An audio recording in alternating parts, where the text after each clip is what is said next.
Hello, everyone. My name is Charlie Bacon. I am a senior investment banker with Sequence Financial Specialist, a boutique investment bank based out of Charleston, South Carolina.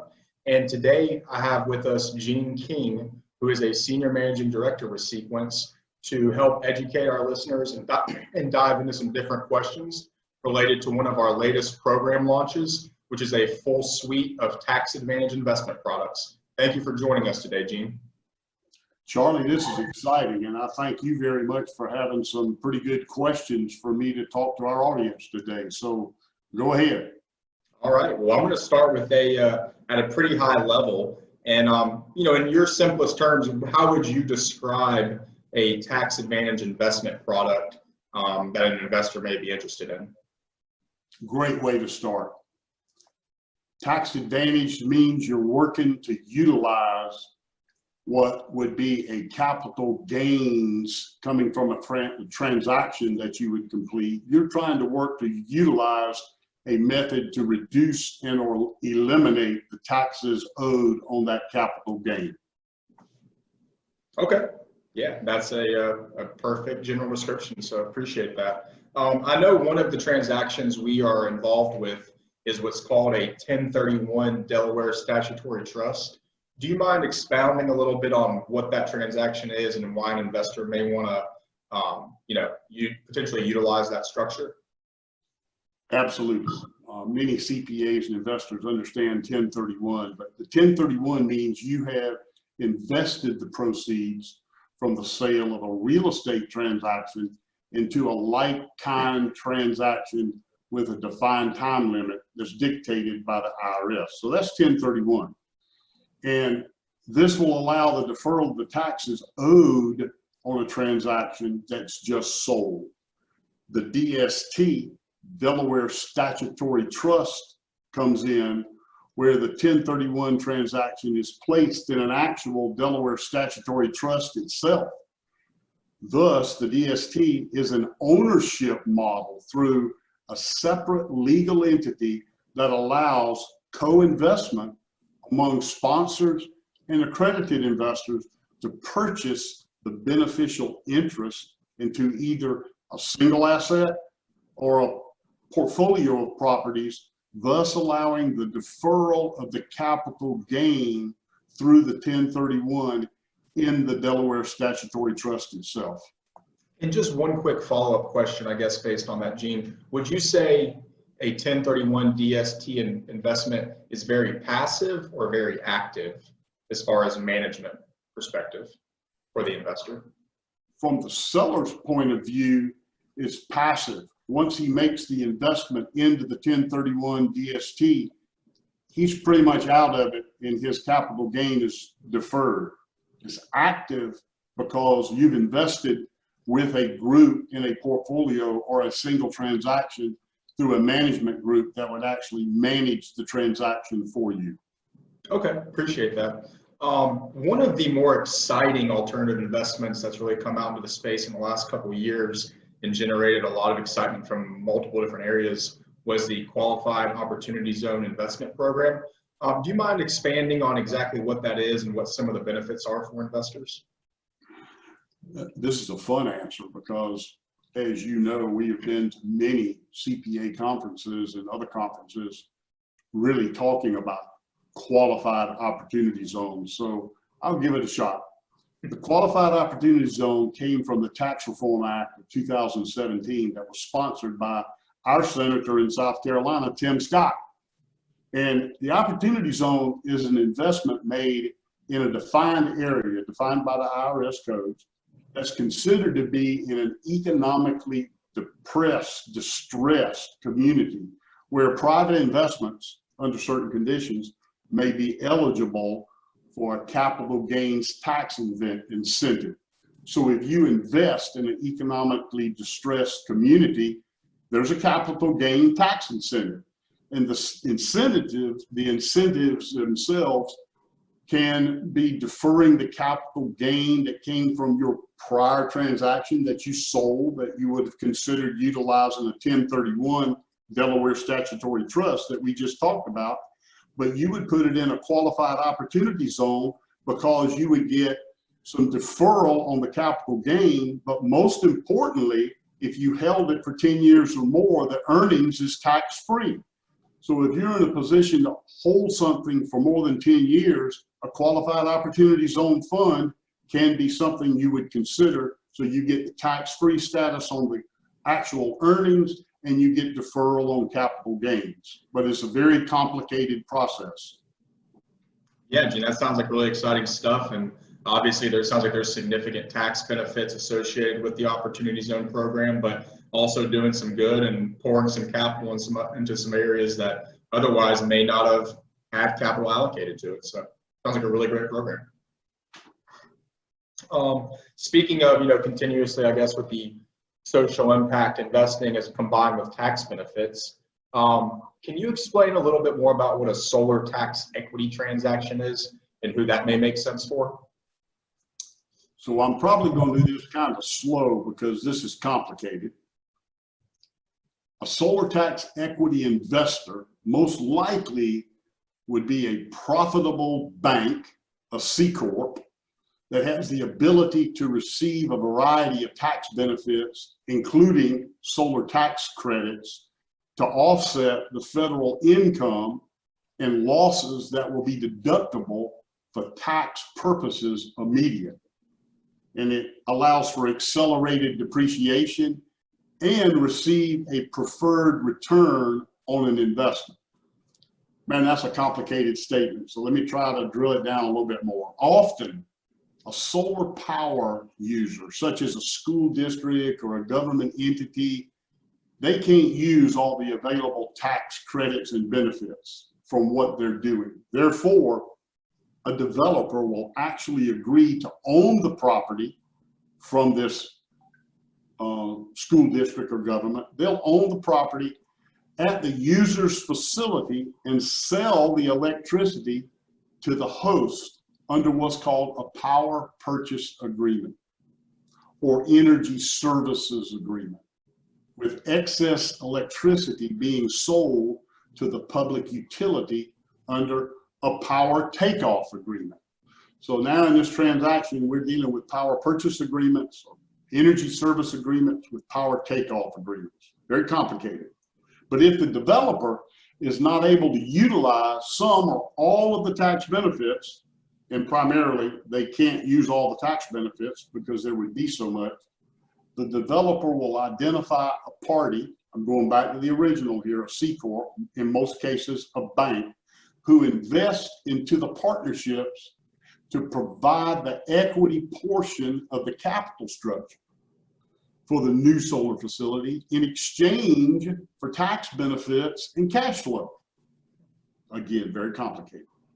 This is frequently referred to as a solar tax equity deal because the bank is literally buying equity into a taxed entity that would allow them to have tax deductions. So the solar tax equity, which is ownership equity positioned in a solar project with an investor receiving most of the tax benefits from the project, being the bank in this case. These tax benefits come from what's called the investment tax credit for energy property. And for those interested, it's under IRS Section 48. There can be a mandatory 5-year holding requirement. Otherwise, the credits can be recaptured under law. So it's a complicated transaction, but it's a way for us to build the environmental solar grid that allows for tax credits. And since there's so many of them, a bank most likely would be able to buy in and utilize these tax credits. Thank you very much, Gene, for describing a very complicated transaction in about 2.5 minutes. So appreciate that. Continuing again along the trend of combining environmental benefits with potential tax benefits, can you explain a little bit the difference between the different types of transactions where a landowner places a conservation easement on the property and it is managed by a land trust protecting that land, versus when a landowner donates that same piece of land through a fee simple approach to a charitable organization? Charlie, I wish you could figure some way to give some more complicated questions, because this is as deep and as wide as it gets, but I'll give it a shot. How about that? That's all you can ask for. The conservation easement protects the problem in perpetuity. And about 20 years ago, when I first utilized conservation easement, the guy said, Gene, just put it this way. It's going to be protected until Jesus comes back. So it's protected for a long time. And it's protected from the development of any kind. So if you have a raw piece of land and you place it in a conservation easement, it'll never be developed, never be developed. And it has tax deductions for incentives for the landowner to place the land in the conservation easement so that it would never be developed. And IRS has ruled on this, and it shows you how to value the land so that you can donate it, okay? And it uses the actual value of the land over a long period of time, so you can come up with, if I donate this land today with this particular value, but once it has the conservation easement on it, the value completely changes because I can never develop it. That difference becomes the deduction, okay? Gifting the land through fee simple transactions is where the landowner literally deeds the land. He does not donate it. He deeds the land over to a not-for-profit organization for no cash value to themselves, but the land value. And that donation becomes the value they use for the not-for-profit to get a deduction. So the not-for-profit, once they've had the deeded land deeded to them, can now do one of 3 or 4 things. They can hold the land and sell it one day in the future because they now own it, or they can immediately sell it, and we've already established the value, but the landowner didn't want to take the time, energy, and effort to go to the market to sell it. They just wanted to donate it so it could benefit their not-for-profit they're working with, and they get a tax deduction, or the not-for-profit could manage that land for income. So they can do with it as they see fit because it's their land and it's been gifted to them by the owner of the land, and the owner of the land now receives a tax deduction based on the value of that land. So in conclusion, conservation easement is where you place a piece of land to be protected forever by a land trust and managed so that it's never developed. Fee simple gift is where you actually give the land to a not-for-profit. And once they have it and they own it, they can do anything they want with it. I hope that helps. No, it absolutely does, Gene. I know they're commonly kind of misconstrued as the same thing. As far as the tax benefits go, is there any difference for a landowner if they place a conservation easement on the property compared to a fee simple donation to a charity, as far as how much they can potentially deduct or anything of that nature?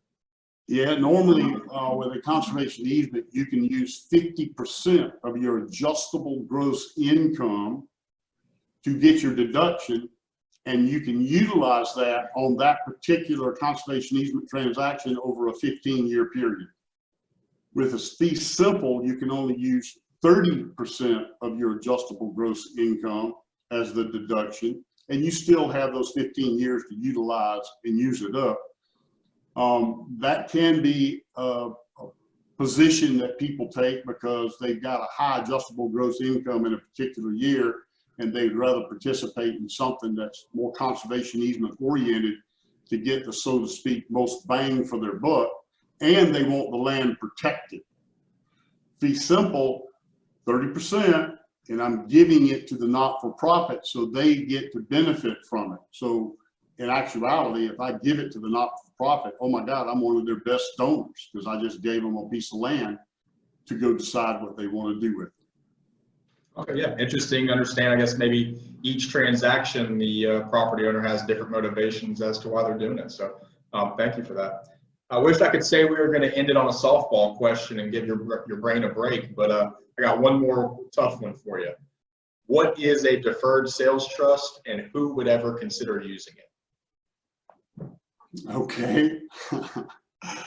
Deferred sales trust, a legal contract between a taxpayer, in our case, in this conversation today, the seller of a piece of property, and a third party trust that has been formed in which a real estate, a personal property, a business, anything that you can sell, okay, is sold actually through the deferred sales trust itself in exchange, okay, for the deferred sales trust contractual promise to pay you, the taxpayer, the seller, the investor, a certain amount over a predetermined future time period. Let me continue with my thought. So, such payment would come in the form from the deferred sales trust that you have contracted with, would come in the form of installment sale contract or a promissory note, okay? You have sold them the land, they're going to give you a promissory note to pay you back over time. The deferred sales trust then utilizes a legal established method that allows the seller, the taxpayer of the property, to defer the capital gain taxes due at the time of the sale to the deferred sales trust over a predetermined period of time. And there are many reasons that you would want to do this. And if you have a tax attorney and a CPA, they might rather you do a deferred sales trust instead of a 1031 Delaware statutory trust or instead of a qualified opportunity zone. So the asset itself, whatever you're selling, land, a business, whatever you're selling, and you want it deferred, is sold to a trust managed, that deferred sales trust, managed by an independent trustee in exchange for the note. So literally, you're selling your big piece of land or you're selling your business through a deferred sales trust, they own it. They're going to manage those dollars over time and pay you back so that you don't have to pay all your taxes immediately in that year. So at this point, the trustee will complete the sale of the assets that you have sold to them, to a predetermined buyer, and the proceeds from that sale are managed, again, by the investment manager under the direction of the trustee. So you now have your property in a trust, they have sold it, the trust itself, okay, that actual deferred sales trust will now manage those assets and pay you over time. And according to the terms of the note, the trustee pays interest and principal to the taxpayer, you, the seller, over that period of time. So it's important to note that the taxpayer, the seller, is not allowed to take constructive receipt of any of the proceeds at the time of the asset sale. Only the trust itself can take those proceeds. I hope I described that in a way that it's understandable. Absolutely, and maybe you can just, after listening to everything you just said, kind of reconfirm the way I interpreted everything. A deferred sales trust structure isn't as much about eliminating potential capital gains tax as much as it is spreading it out over a predetermined amount of time that, for various reasons, would work best for the asset seller. Which is exactly what we talked about in the 1031 DST, which also what we talked about in the qualified opportunity zone, which is also what the deferred sales trust is about. So then it comes down to working with professionals to figure out which transaction is best for the seller at that particular time. Well, Gene, unfortunately, all good things must come to an end. And that wraps up this week's video on Sequence Financial Specialist and our tax advantage investment product portfolio. And I just want to thank you for making time to join and educate our listeners. Charlie, anytime. Thank you very much. It's great working with you on this, and I hope we have other opportunities to have these types of question and answer programs with other opportunities that we're working with in the marketplace today. Thank you. Thank you, Gene, and everyone stay tuned for our video coming out next week.